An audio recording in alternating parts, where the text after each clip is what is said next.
Salut!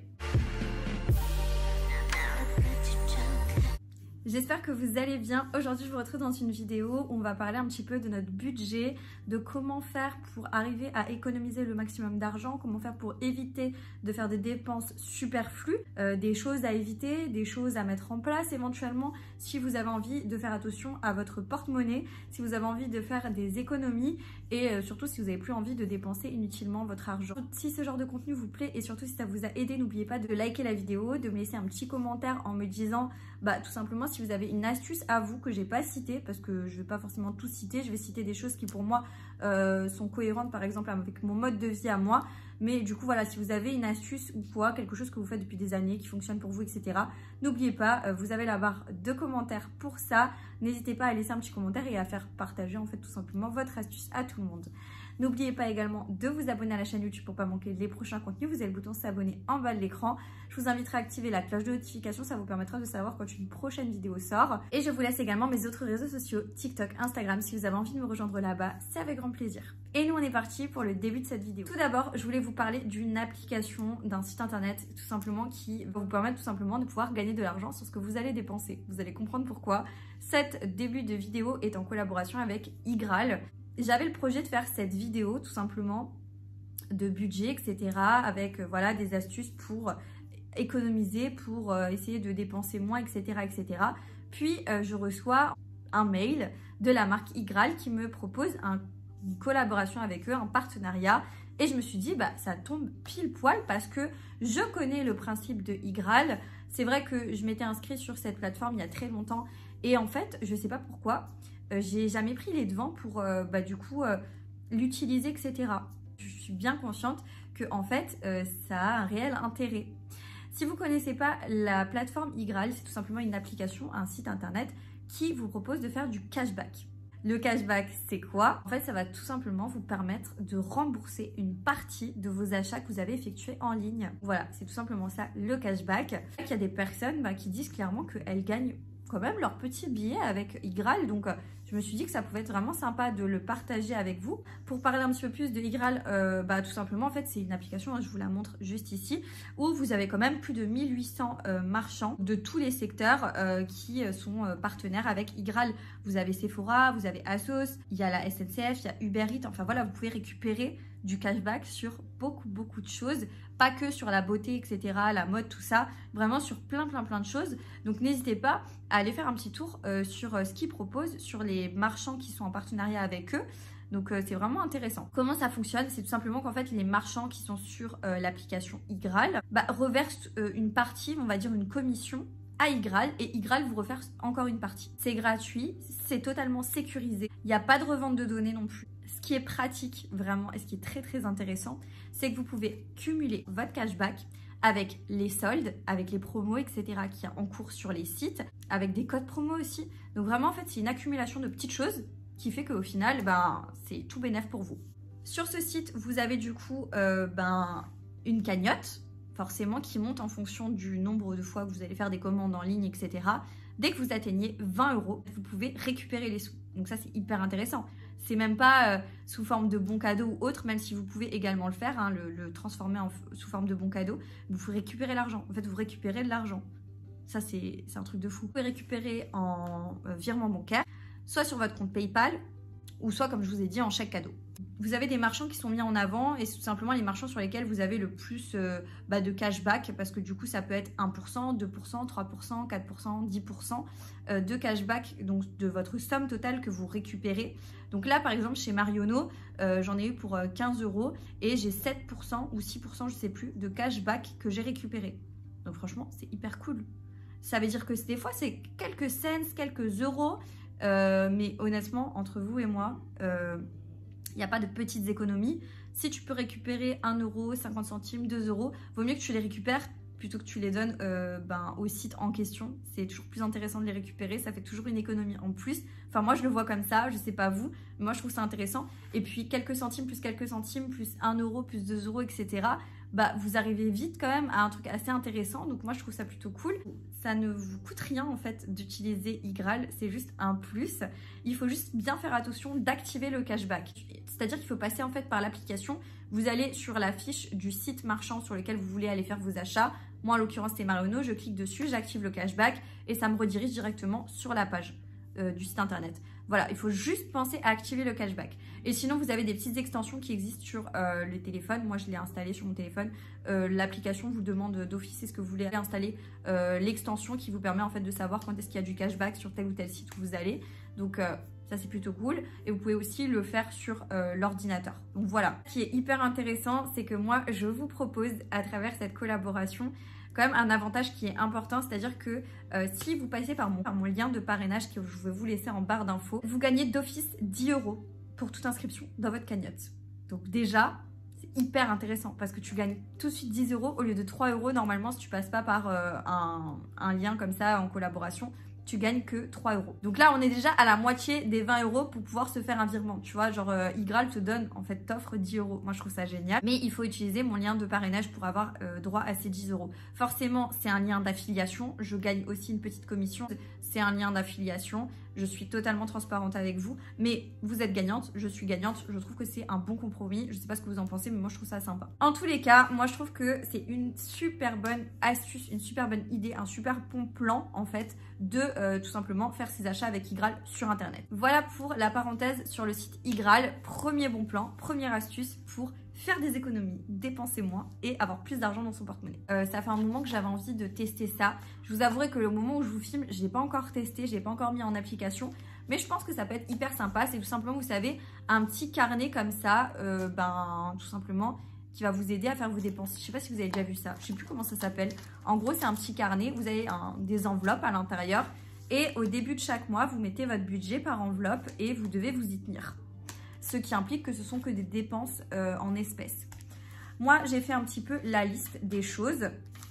Donc, ça va comporter notre premier point qui est classer les dépenses. Je vous recommanderais en fait de soit de prendre un petit carnet comme ça si vous avez besoin vraiment d'un accompagnement en plus, ou sinon vous le faites tel quel vous-même avec un tableau. Mais des petits carnets comme ça, moi je l'ai pris sur Shein, je l'ai payé genre 6 €, un truc comme ça. Ça coûte vraiment pas cher sur ce genre de site et c'est assez qualitatif, hein. Vous allez tout simplement lister vos dépenses par mois en sachant que vous avez les dépenses fixes et en fait toutes les factures, les choses comme ça, les choses qui ne bougent pas en fait tout simplement d'un mois à l'autre. Vous avez les dépenses courantes. Ça va être relatif à tout ce que vous avez à faire dans votre vie quotidienne. Par exemple les courses. Vous mettez un budget au niveau des courses. Vous voyez, vous mettez à chaque fois une somme. Vous pouvez également aussi indiquer des dépenses exceptionnelles. Et ça va être en fait tous les imprévus, les sorties, le shopping par exemple. En fait, tout ça va vous permettre d'avoir un aperçu complet de ce que vous dépensez chaque mois, en fait, tout simplement, et de ce que vous pouvez dépenser chaque mois aussi. Ça vous permettra aussi de mieux gérer votre budget, de pas en fait dépasser. Vous voyez, pas faire d'extra, pas vous retrouver dans la cave, etc. etc. Moi, j'ai fait bien évidemment ma petite liste avec mes charges fixes. Le leasing de la voiture, tout ce qui sort en fait de mon compte et que je ne gère pas, hein, qui sort directement. Ensuite, dans les dépenses courantes, je vais avoir l'essence, je vais avoir les courses. Les dépenses exceptionnelles, moi j'ai mis sortie restaurant, beauté shopping, la santé, les anniversaires et les choses diverses. Et après, j'ai quand même encore une enveloppe qui sera destinée aux économies. Ça, c'est un truc que j'ai envie de faire, de me fixer un peu un budget et de me fixer en fait simplement des objectifs. Et du coup, dans cette catégorie-là d'économies, j'ai mis donc les anniversaires et Noël. En fait, c'est tout simplement des petites économies que j'aimerais faire chaque mois pour que quand il y a un anniversaire ou quand on arrive sur les fêtes de fin d'année, en fait, j'ai une enveloppe avec déjà un certain montant dedans. Et aussi une partie vacances. Parce que du coup, on part en vacances chaque année avec mon chéri au mois d'août et j'ai quand même envie d'avoir un certain budget. Je fais en fait tout simplement un total et donc je sais combien je vais devoir retirer chaque début de mois à la banque et après je vais pouvoir remplir mes petites enveloppes et ça on s'y tient. Et quand il y a du reste dans des enveloppes parce que ce mois-ci on n'a pas fait de resto ou autre, ce qui reste, moi je pense que c'est important de se dire tiens, si j'en ai pas besoin pour le mois suivant, je le mets de côté. Ça peut être une bonne idée, une bonne astuce pour vous aider à mieux gérer, à mieux visualiser vos budgets en fait tout simplement dans le mois, à savoir là, faut pas que je dépasse de temps et temps. Là, tiens, waouh, les mois derniers, j'ai dépensé tant et tant. C'est pas nécessaire. Comment je vais faire pour, du coup, améliorer toutes ces dépenses-là et diminuer surtout ces dépenses. Ensuite, du coup, on a un autre point qui est se concentrer sur soi-même. C'est très paradoxal ce que je vais dire parce que moi je fais de la création de contenu, donc forcément je vous incite à faire des achats, c'est vrai, parce que du coup je vous donne des bons plans, des choses que moi j'ai testées, je vous partage mes expériences, etc. Mais focalisez-vous sur vous. C'est pas parce que je vous montre quelque chose qu'il faut absolument foncer tête baissée et l'acheter. Hein. Ok, des fois c'est des bons plans, je suis d'accord. Moi la première, je me fais très influencer et j'achète des choses. Ne regardez pas sur les autres, sur ce qu'ils ont, sur ce qu'ils achètent, etc. Focalisez vraiment sur vous-même. Prendre du recul aussi sur des choses comme ça. Tout ça peut aussi vous conduire tout simplement à penser que vous êtes nul ou pas assez bien ou parce que vous n'avez pas tel ou tel sac ou pas tel ou tel rouge à lèvres ou tel bijou. Vous ne valez rien, etc. Enfin voilà, essayez de prendre du recul. Et n'oubliez pas que vous ne savez pas tout ce qui se passe les uns chez les autres. Vous ne savez pas ce qui se passe dans la vie de chaque personne. Donc franchement, vous attachez pas à l'apparence et les réseaux sociaux, c'est très joli, très beau. Mais vraiment, il faut prendre du recul par rapport à ça. Ensuite, point suivant, ça va être contrôler ses dépenses. Il faut vraiment savoir tous vos mouvements d'argent. Ça revient un petit peu sur le principe du carnet.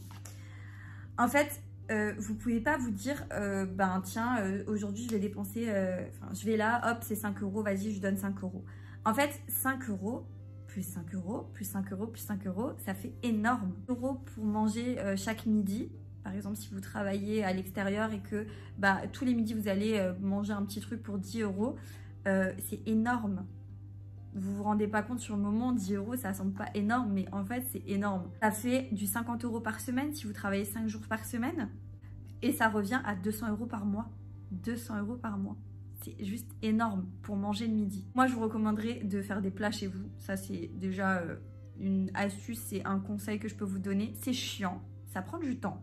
Mais honnêtement, si vous êtes organisé, ça va tout seul. Et franchement, vous allez faire de réelles économies. Parce que ce genre de mouvement d'argent, c'est juste pas possible. Donc vraiment, contrôlez tous vos mouvements d'argent. Tout ce que vous dépensez, même si ça vous paraît anodin, si c'est des 5 € par-ci, 5 € par-là, mis bout à bout, c'est énorme. Je vous recommanderais aussi de vous fixer des objectifs. Donc, des objectifs à ne pas dépasser. Donc par exemple, ce mois-ci, vous vous dites, tiens, j'ai tant et tant d'argent. Donc ça revient là-dessus. Vous avez tant et tant d'argent, vous ne dépassez pas. Vous ne dépassez pas. Vous vous débrouillez, mais vous ne dépassez pas. Ou alors, à l'inverse, fixez-vous aussi des objectifs d'économie, par exemple. Si vous avez, je ne sais pas, dans l'idée de changer de télé, par exemple, je dis n'importe quoi parce que j'ai ma télé en face de moi. Si vous avez dans l'idée de changer de télé, dites-vous, voilà, la télé, elle fait tant et tant. Chaque mois, je peux essayer de mettre tant et tant de côté. Et au bout de tant et tant de temps, je vais pouvoir me l'acheter. Vous voyez ? Essayez de vous fixer des petits objectifs comme ça peut être vraiment intéressant et de voir si vous arrivez à vous y tenir aussi. Ensuite, on passe au point suivant, ça va être dénicher des bonnes affaires. Comparer les prix.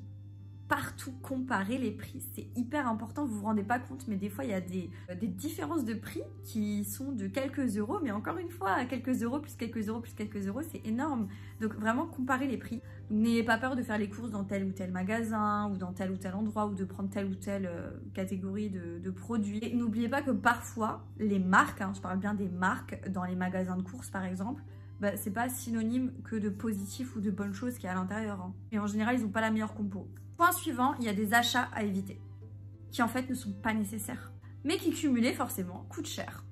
C'est quand on parlait en fait des 5 € plus 5 €, vous savez, les trucs un peu anodins. Et là, on va prendre point par point, je vais détailler. Pour moi, ce qui me semble pas nécessaire. En premier lieu, si tous les matins, vous vous achetez un café dehors, à l'extérieur de chez vous, genre un café au Starbucks ou peu importe. Sachez que déjà ça coûte une blinde, c'est très cher un café au Starbucks, mais même ailleurs, si vous prenez un café un peu spécial, je vous parle pas du mini café là, si vous prenez un café un peu spécial, on est vite à 3, 4, 5 €, c'est exagéré au niveau du prix. Faites votre petite thermos de café, limite prenez des petits trucs d'arôme, genre caramel, vanille, etc. Faites-vous des petits cafés un peu plus, vous allez dans tous les cas payer moins cher que tous les matins, même si c'est 2 € tous les matins, 2, 4, 6, 8, 10, ça fait 10 € la semaine de café, si vous en prenez que un, bien évidemment à l'extérieur le matin, et si vous travaillez 5 jours par semaine, ça fait 40 balles au mois, quoi. C'est exagéré. Ensuite, deuxième dépense qui n'est pas forcément nécessaire à mon sens, ça va être l'esthéticienne. Bon, vous allez me dire, c'est facile de dire ça puisque moi-même, je suis esthéticienne de base. Et du coup, je fais énormément de choses par moi-même. Mais franchement, si je le fais, s'il y a plein de filles qui le font, vous pouvez apprendre à le faire et le faire vous-même. Après, que vous n'ayez pas envie, que vous preniez ce plaisir-là pour vous, parce que vous en avez besoin mentalement, etc., c'est votre droit. Mais par contre, si voilà, vous n'avez pas envie de dépenser ce budget-là dans l'esthéticienne parce que vous trouvez que c'est exagéré au niveau du prix ou voilà, peu importe, bah franchement, moi je vous recommanderais dans tous les cas d'économiser un max et de faire un maximum de choses par vous-même. Avec YouTube, et etc., les tutos, tout ça, vous pouvez apprendre à faire plein de choses chez vous. Moi, je fais mon épilation moi-même. Enfin, moi, je me rase, donc voilà. Vous allez me dire, pour une esthéticienne, c'est le comble de dire ça. Mais voilà, sinon, vous vous épilez vous-même. Vous achetez un épilateur électrique. Enfin, voilà, vous prenez ce que vous voulez. Pour tout ce qui est ongles, moi, je les fais moi-même. Mais vous pouvez très bien apprendre à les faire vous-même. Un semi-permanent tout simple, c'est pas ultra compliqué. Après, quand ça part dans des délires un petit peu plus détaillés, là, ça devient un peu plus compliqué. Mais il y a des filles qui apprennent à le faire elles-mêmes et qui gèrent ça très bien à la maison, juste pour elles. Et après, ben, je vous dirais que de temps en temps, vous pouvez vous faire plaisir un petit peu. Mais moi, pour moi, c'est une dépense qui peut ne pas être nécessaire et vous pouvez très bien le faire vous-même. Évitez tout ce qui est achat compulsif, tout simplement parce qu'il y a une promo. Moi, je suis très sensible à ça et je suis très faible. Je donne un exemple, vous êtes dans un magasin de vêtements, il y a une robe à moins 50%. C'est pas parce qu'elle est à moins 50% qu'il faut absolument l'acheter. Vous voyez? Regardez-la bien, dites-vous bien, est-ce que j'ai pas la même ou le même style à la maison? Est-ce que je vais vraiment la porter? C'est pas parce qu'elle est à moins 50% qu'elle coûte genre 10 balles qu'il faut absolument que je la prenne. Vous voyez? Essayez vraiment de vous raisonner et de pas être faible face à la promo, quoi. C'est pas parce que c'est en promo que vous en avez besoin. Vous voyez ce que je veux dire? Ensuite, un autre point que moi j'ai vraiment du mal à faire, c'est de privilégier les transports en commun. Vous allez dans tous les cas payer moins cher parce que ben, y a l'essence qui coûte une blinde, l'entretien de la voiture, etc. etc. Donc franchement, les transports en commun, c'est moins cher. Ou alors votre vélo, etc. c'est encore mieux. Mais entre l'essence, le parking, etc., ben, c'est sûr que la voiture, c'est un gouffre financier. Moi, depuis que j'ai le permis, je n'arrive absolument pas à prendre les transports en commun. Mais je vous donne quand même cette astuce et ce truc à prendre en compte. Dernier point à éviter en termes de dépenses, c'est les fast-food. Les fast-food, parce que vous avez genre rien dans le frigo. Ça coûte cher et genre vous n'allez pas super bien manger et mis bout à bout, bah, c'est à chaque fois ouais, des 10, 15, 20 euros par-ci par-là. C'est énorme, ça c'est des budgets que vous pouvez tout simplement garder. Déjà, ce sera beaucoup mieux pour votre santé et ce sera beaucoup mieux aussi pour votre porte-monnaie, enfin ce sera mieux quoi. Évitez les fast-food, franchement, parce qu'on se dit j'ai la flemme, j'ai pas ci, j'ai pas ça, machin, blabla. C'est vraiment pas la solution en fait de sombrer dans ça dans des fast-food. Voilà, comme dit encore une fois, mis bout à bout, les 10, 15, 20 euros, ça fait énorme quoi. Moi et mon chéri, mon chéri et moi, franchement, on va au fast-food, j'irai une fois dans le mois et encore, il y a des mois où on n'y va pas quoi. Et d'ailleurs, en ce moment, je fais un système au niveau des repas. C'est-à-dire que chaque semaine, en général, je fais les courses le jeudi. Chaque semaine, avant le jeudi, je me prévois en fait une liste de tous mes menus de la semaine, tout ce que je vais faire en termes de repas et tout ce que j'ai besoin pour faire ces repas-là. Et je fais les courses en fonction de ça. Je vérifie dans mes placards si j'ai pas déjà l'ingrédient en question. Si je l'ai plus, bah tout simplement, je le mets sur ma liste de courses. Et en faisant ça, bah, je peux vous dire que c'est top parce que ça m'a permis réellement d'éviter de faire les courses toutes les semaines ou alors de faire une fois les grosses courses toutes les 2 semaines. Et ça réduit parce que forcément, vous allez moins dans les magasins et ça fait que vous êtes moins tenté d'acheter des choses inutiles et du coup, c'est mieux pour votre portefeuille. Donc voilà, j'ai un peu fait le tour de toutes mes petites astuces que j'ai pu un petit peu trouver et des choses que moi, je vais mettre en place là à l'avenir pour essayer de faire des économies, essayer d'avoir plus d'argent dans mon porte-monnaie parce que c'est ça qu'on veut. Mais la vidéo touche à sa fin. J'espère que vous avez passé un bon moment avec moi. Si c'est le cas, n'oubliez pas de liker. N'oubliez pas de nous laisser un petit commentaire. Si vous avez des astuces à nous partager en plus, dites-nous ça en commentaire. N'oubliez pas de passer par mon lien pour vous créer un compte iGraal et bénéficier de 10 euros. Quand même 10 euros de cagnotte d'office. Je vous rappelle qu'au bout de 20 euros de cagnotte sur votre compte iGraal, vous pouvez récupérer l'argent. Donc c'est pas négligeable. Donc n'hésitez pas à utiliser mon lien. N'oubliez pas de vous abonner à la chaîne YouTube pour pas manquer les prochains contenus. Et moi je vous dis à très bientôt dans une prochaine vidéo. Jusque là, portez-vous bien. Ciao.